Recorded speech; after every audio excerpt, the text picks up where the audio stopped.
एक सत्य घटना है और इससे हमें कुछ सीखने को मिलता है। कहानी इस प्रकार है। महाराज उदय सिंह एक बार शिकार करते हुए अरावली की पहाड़ियों में अपने सैनिकों, सेनापति तथा अन्य साथियों से बिछड़ गए और शिकार का पीछा करते करते घने जंगल में वो बहुत आगे निकल गए, बहुत दूर निकल गए। वे रास्ता भटक चुके थे, इधर उधर ढूंढ रहे थे कि कहीं उन्हें कोई गांव नजर आए, कहीं उन्हें कोई बस्ती नजर आ जाए कि जहां वे मार्ग पूछ सकें। पर काफ़ी दूर तक जाने पर भी उन्हें कोई गांव, कोई बस्ती, कोई इंसान, कोई नज़र नहीं आया। जंगल में उन्हें जो कुछ भी खाने को मिला वो खाया और इस तरह 2, 3, 4 दिनों तक वे भटकते रहे। अंततः एक स्थान पर वो भटकते भटकते धूप से, प्यास से थके हारे एक जगह वो बैठ गए तो वहां से एक किसान की पुत्री सामने से आ रही थी। सिर पर टोकरी थी, टोकरी में शायद भोजन था और कुछ औजार भी थे जो खेती के काम आते थे, और साथ ही साथ 8 बछड़ों की रस्सी हाथ में पकड़ करके और वो चली आ रही थी। एक हाथ में 8 बछड़ों की रस्सी थामे, सिर पर टोकरी एक हाथ से थामकर, और इस तरह से वो आराम से मस्ती से चली आ रही थी। उसको आते हुए देखा तो महाराज उदय सिंह बहुत खुश हुए और उस लड़की से पूछा कि क्या तुम मुझे मार्ग दिखा सकती हो कि यहाँ से अजमेर किस ओर है? लड़की ने कहा, अभी आप तो लगता है काफ़ी समय से भटक रहे हैं और भूखे प्यासे हैं। मेरे साथ चलिए, मैं खेत पर ही जा रही हूँ, वहाँ मेरे पिताजी भी हैं, आप उनसे बात कर लीजिए, वे तो सब जानते हैं। तो महाराजा उदय सिंह उस कन्या के पीछे पीछे चलने लगे। काफ़ी दूर जाने पर खेत आया। खेत में किसान इंतज़ार ही कर रहा था कि कब उसकी पुत्री भोजन लेकर के आएगी। तो भोजन के साथ एक नवागंतुक को देखा। काफ़ी मैले कुचैले कपड़े थे, धूल से भरा चेहरा था। तो किसान ने स्वाभाविक तौर पे उससे कहा कि अरे, आप तो काफ़ी थके हारे लगते हैं और लगता है जंगल में आप मार्ग भूल गए हैं। तो राजा ने कहा, हाँ, मैं मार्ग से भटक गया और काफ़ी दूर आ गया, 2-4 दिन से भटक रहा हूँ और ना कोई बस्ती, ना कोई गांव। आपकी पुत्री दिखी मुझे तो उसी ने कहा, इसलिए मैं यहाँ चला आया। किसान ने कहा, आइए चलिए, आप हाथ पैर धो लीजिए और हमारे साथ आप भी भोजन ग्रहण कीजिए। तो राजा ने हाथ पैर धोए, थोड़ा पानी पिया और उसके बाद में भोजन ग्रहण किया, विश्राम किया। विश्राम करने के बाद में राजा ने अपना परिचय दिया। उनके वस्त्रों से, धूल से भरे चेहरे से, हाथ पांव की वजह से उन्हें कोई पहचान सके ऐसी स्थिति में तो नहीं थे। तो राजा ने अपना स्वयं का परिचय दिया कि मैं महाराणा उदय सिंह हूँ और क्या मुझे आप अजमेर का मार्ग दिखा सकते हैं? किसान ने मार्ग दिखाया।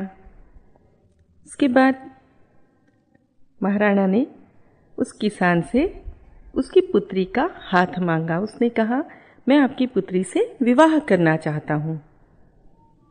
किसान को बड़ा आश्चर्य हुआ।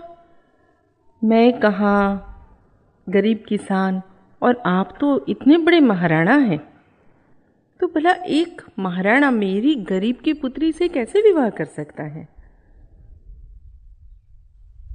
तो महाराणा उदय सिंह ने कहा कि आज के समय की मांग है कि वीर पुत्रों का जन्म हो, और एक सिंहनी ही सिंह को जन्म दे सकती है।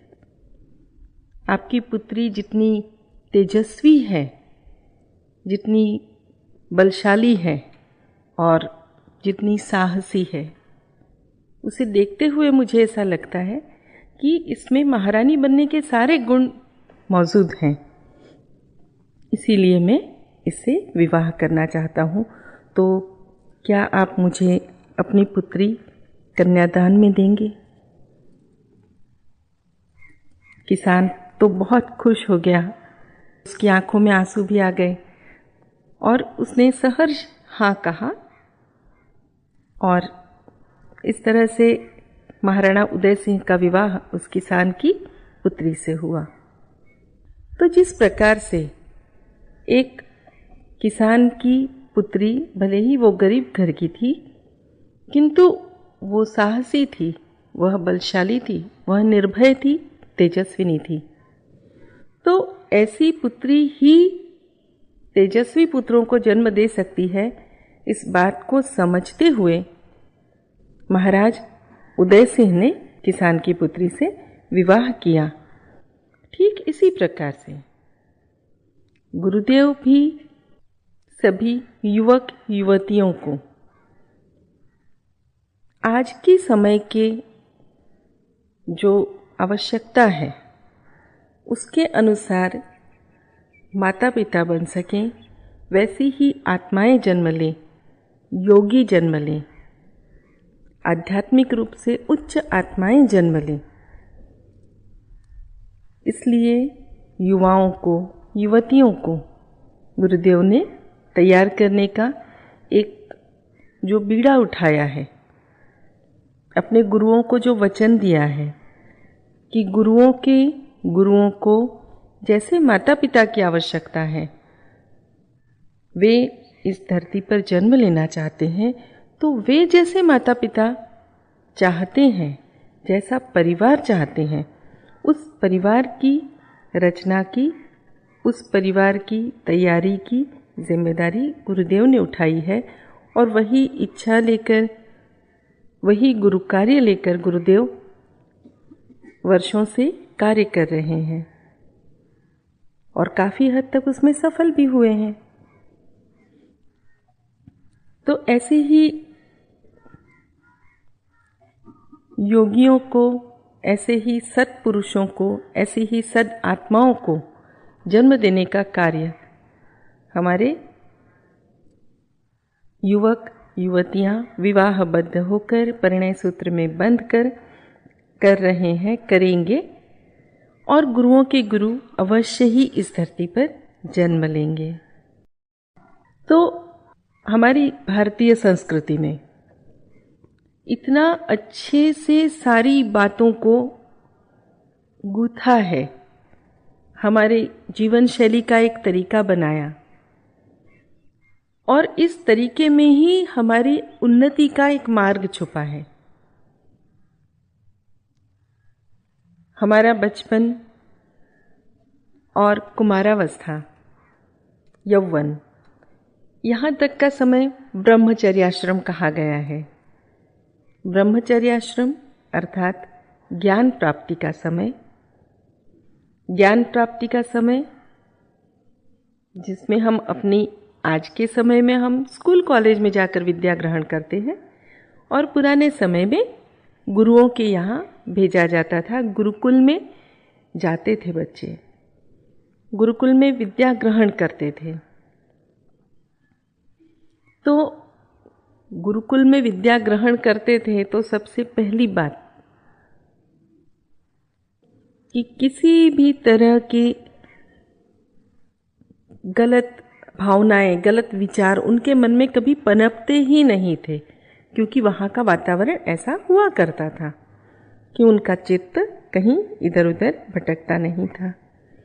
चित्त इधर उधर जाता नहीं था। तो हम यदि चक्रों के विषय में देखें तो मूलाधार चक्र बिल्कुल सही रहता था। और आज के समय जैसा टेंशन भी नहीं होता था, जैसे आज के समय में विद्यार्थियों को होता है ना कि अरे 80% मार्क्स नहीं आए, 90% मार्क्स नहीं आए, 95% मार्क्स नहीं आए, तो मुझे एडमिशन कैसे मिलेगा, ऐसी भी चिंता नहीं थी। तो उनका चिंता से, टेंशन से अधिक विचार करने के कारण जो स्वादिष्ठान चक्र था वो भी क्लियर रहता था, वो भी सही रहता था, अच्छा रहता था। तो अति विचार भी नहीं आते थे और ब्रह्मचर्याश्रम में ब्रह्म ज्ञान भी प्राप्त किया जाता था। तो हम भाग्यशाली हैं, गुरुदेव हमें ब्रह्म ज्ञान देने के लिए तो हैं, और बाकी हमारे चक्रों का क्लियरेंस तो गुरुदेव के सानिध्य में ऐसे ही हो जाता है। तो वह ब्रह्मचर्याश्रम पूरा होने जा रहा है इन 4 जोड़ियों का, और वे गृहस्थाश्रम में प्रवेश करेंगे। परिणय सूत्र में बंधकर विवाहबद्ध होकर जब ये 4 जोड़ियां गृहस्थाश्रम में प्रवेश करने जा रही हैं, तो गृहस्थाश्रम पति पत्नी अर्थात नाभि चक्र। तो नाभि चक्र पति पत्नी का स्थान भी है। यहाँ एक दूसरे के पूरक बनकर इस चक्र को विकसित भी किया जा सकता है, और एक दूसरे को असंतुष्ट रखकर यह चक्र दूषित भी हो सकता है। तो गुरुदेव के आशीर्वाद से ऐसा कुछ होगा नहीं, क्योंकि दोनों एक दूसरे के पूरक बनकर ही चलेंगे, और जब पूरक बनकर चलेंगे तो नाभि चक्र तो विकसित होना ही है। नाभि चक्र के आसपास का जो स्थान है आप लोग शायद जानते ही होंगे, इसे भवसागर कहा जाता है। ऐसे कहते हैं, बोलचाल की भाषा में कहते हैं भवसागर पार करा दो, गुरुवर भवसागर पार करा दो। तो वो एक जो भवसागर कहा जाता है उसी का छोटा रूप समझ लीजिए यही है, क्योंकि भवसागर पार करने के लिए संतोष जरूरी है। जब संतोष होगा, जब एक दूसरे से संतुष्ट होंगे, और जब जीवन में संतोष आएगा, तब यह नाभि चक्र भी विकसित होगा। और नाभि चक्र जब विकसित होगा तो निश्चित रूप से आप भवसागर पार करने के लिए आगे बढ़ेंगे।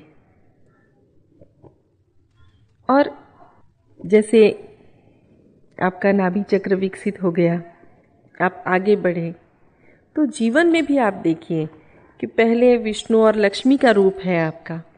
अभी आप जब विवाह होकर के जाएंगे ना ससुराल, तो अभी आप लक्ष्मी स्वरूपा हैं, अभी आप विष्णु स्वरूप हैं।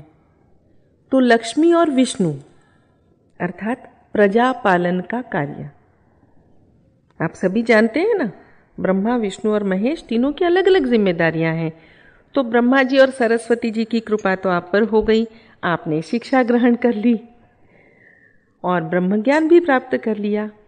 अब आपको विष्णु जी और लक्ष्मी जी का आशीर्वाद प्राप्त करना है। आप स्वयं ब्रह्मा जी और सरस्वती जी के आशीर्वाद से आगे बढ़कर विष्णु और लक्ष्मी के स्वरूप में आगे परिवार में आप चलेंगे। तो गृहस्थ आश्रम में, घर परिवार में यदि प्रजा पालन का कार्य कहा जाए तो घर की सारी जिम्मेदारियां निभाना, घर के सभी सदस्यों को खुश रखना, यह आपकी प्रथम जिम्मेदारी होगी। जहां तक हो सके दोनों ही ओर से, फिर चाहे वो वर पक्ष हो यानी वर राजा हो या वो वधू हो, तो पुत्र वधू के रूप में वधू लक्ष्मी स्वरूपा और जमाई के रूप में, दामाद के रूप में वर राजा, दोनों एक दूसरे के परिवारों का उतना ही आदर करेंगे, उतना ही सम्मान करेंगे और उतना ही प्यार देंगे। और इसी प्यार से, इसी सम्मान से परिवार बहुत ही सुखी, संतुष्ट रहेगा, आगे बढ़ेगा और ऐसे ही परिवार में गुरुओं के गुरु अवतरित होंगे। लेकिन एक बात यहाँ पे मैं ज़रूर जोड़ना चाहूँगी कि आपकी प्रार्थना ना ऐसी होनी चाहिए, गुरुदेव आपकी इच्छानुसार हो। हम जिसके योग्य होते हैं वैसी ही आत्माएं हमारे यहाँ जन्म लेती हैं।